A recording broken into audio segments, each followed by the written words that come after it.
राधेश्याम। तो आज षष्ठ अध्याय आरंभ होची। आज किछि नुआ ज्ञान नेबा। आजिर विषय होची ध्यान योग। ध्यान योग विषय रे भगवान जहाँ कहिबे से विषय जानिबा। श्री भगवान उवाच अनाश्रित कर्म फल कार्य कर्म करती ज स सन्यासी च योगी च न निरग्नि न चाक्रिय। एठी कहउचंती जे श्री भगवान कहिले हे अर्जुन, जेउ लोक कर्म फल को छाड़ी कर्तव्य कर्म करती से सन्यासी तथा योगी अटंती। जे कहउचंती जेउ लोक कर्म फल को आशा छाड़ी दियंती नहीं, माने एई कामटी कले कौन फल मिलिबो सेई आशा को छाड़ी देकी कर्तव्य करती, माने एई कामटी मोर करिबार अछि मु करिबी। प्रत्येकटी काम को कर्तव्य अनुसार करती सीए ही सन्यासी तथा योगी अटंती। सेई माने योगी अटंती, तो सेई मानकु सन्यासी तथा योगी कहा जाए। केवल अग्नि त्याग करिबा मनुष्य सन्यासी नुहे कि केवल क्रिया त्याग करिबा मनुष्य योगी नुहे। एठी कहउचंती केवल अग्नि त्याग करिथिबा मनुष्य सन्यासी नुहे कि केवल क्रिया त्याग करिथिबा मनुष्य योगी नुहे। कहंती प्रभु भगवान सुन कुंती सुत अर्जुन, जे कर्म फले आश्रा नही कर्तव्य कर्म को करई सन्यासी योगी से बोलांती सुसम सुमार्ग को देखांती। जे अग्नि त्याग करिथिब सन्यासी होई न पारिब केवल क्रिया त्याग कले योगी से नुह एटी भले विहित कर्म जे न करे निष्क्रिय बोलांती ताहारे।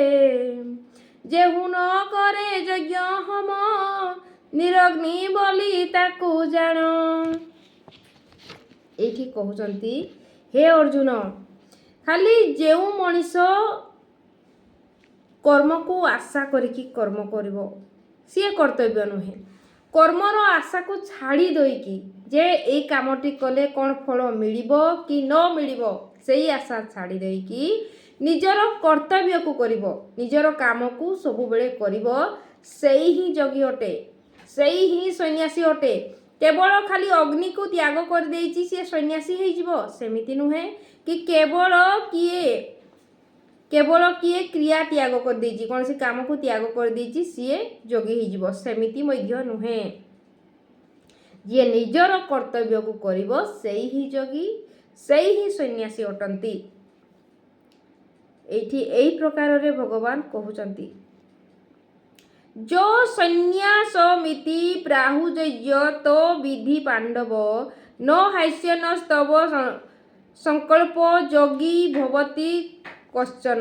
एठी कहा जायछि हे अर्जुन, जहाकू सन्यास बोली कहंती ताहाकू तुमे जोग बोली जान।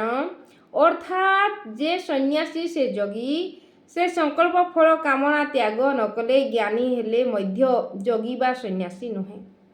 कहउचंती जे जहाकू सन्यास बोली कहंती ताहाकू तुमे जोग बोली जान। अर्थात सन्यासी से योगी और जे संकल्प फल कामना त्याग न कले ज्ञानी हेले मध्य योगी बा सन्यासी नुहे। जोग सन्यास एक मत विभिन्न नुहे कदाचित जहा सन्यासी बोली कही ताकू जोगी जान तुही। संकल्प न माने जावत तावत जोगी से नुहे तो मुख्य विषय शत्रु कर्म संकल्प जगरे दमन। मनोवृत्ति को कले नाश तेबे तो जन्म ई सन्यास। एठी कुहा जाइछि जे जेउ सन्यासी जे एकमत होई विभिन्न नुहे काजित माने एकचित होई विभिन्न काम रे मन दउथबो ସଂକଳ୍ପବାନ ରହୁଥିବ କିନ୍ତୁ ସଂକଳ୍ପକୁ ପୂରଣ କରୁନଥିବ ସିଏ ସନ୍ନ୍ୟାସୀ ମଧ୍ୟ ନୁହଁ। ଯିଏକି କୌଣସି ସଂକଳ୍ପ ରଖୁଥିବ କୌଣସି କାମକୁ କରିବା ପାଇଁ ସଂକଳ୍ପବାନ ଥିବ ଓ ସେଇ ସଂକଳ୍ପକୁ ନେଇ ନିଜର କାର୍ଯ୍ୟ ଭାବିକି କରୁଥିବ ସେଇ ମଧ୍ୟ ଯୋଗୀ ବୋଲି କୁହାଯାଏ। ଓ କେବଳ ଖାଲି ଫଳ ପାଇବା ଆଶାରେ ମୁଁ କାମଟେ କରିବି ସିଏ ଯୋଗୀ ନୁହେଁ, ସିଏ ସନ୍ନ୍ୟାସୀ ମଧ୍ୟ ନୁହେଁ। ଓ ଏଇଠି ବି କୁହାଯାଇଛି ମୋକ୍ଷ ବିଷୟ ଶତ୍ରୁକର୍ମ ସଂକଳ୍ପ ଯୋଗରେ ଦମନ। ଯେ ମୋକ୍ଷ କୌଣସି ବି ବିଷୟ ଯଦି ମନରେ ଚାଲିଛି ଯଦି ସଂକଳ୍ପ ବଳରେ ସେ ଦମନ କରିପାରେ ମନୋବୃତ୍ତିକୁ ସିଏ ନାଶ କରିପାରେ ତେବେ ସେ ତାର ମନରେ ସନ୍ନ୍ୟାସ ଓ ଯୋଗୀକୁ ଉତ୍ପନ୍ନ କରିପାରେ। ଯିଏକି ସଂକଳ୍ପ ଦ୍ୱାରା ତାର ମନୋବୃତ୍ତିକୁ ତାର ମନରେ ଚାଲୁଥିବା ବହୁତ ସାରା ବିଚାରକୁ ଦମନ କରିପାରେ ସେଇ ଲୋକ ବିଷୟରେ କୁହାଯାଉଛି। ତ ଏହି ପ୍ରକାରରେ ଭଗବାନ ଅର୍ଜୁନକୁ ବୁଝାଉଛନ୍ତି ଯେ ଯୋଗୀ କାହାକୁ କୁହାଯାଏ ଓ ସନ୍ନ୍ୟାସୀ କାହାକୁ କୁହାଯାଏ ଓ ନିଜ କର୍ମକୁ କେମିତି କରିବା ଖାଲି ଫଳ ସ୍ୱରୂପ କରିବା ନାହିଁ କର୍ତ୍ତବ୍ୟ ଆକାରରେ କରିବା ତ ନିହାତି ଆମେ ଯୋଗୀ ଓ ସନ୍ନ୍ୟାସୀର ସ୍ଥାନକୁ ନେଇପାରିବା। ରାଧେଶ୍ୟାମ।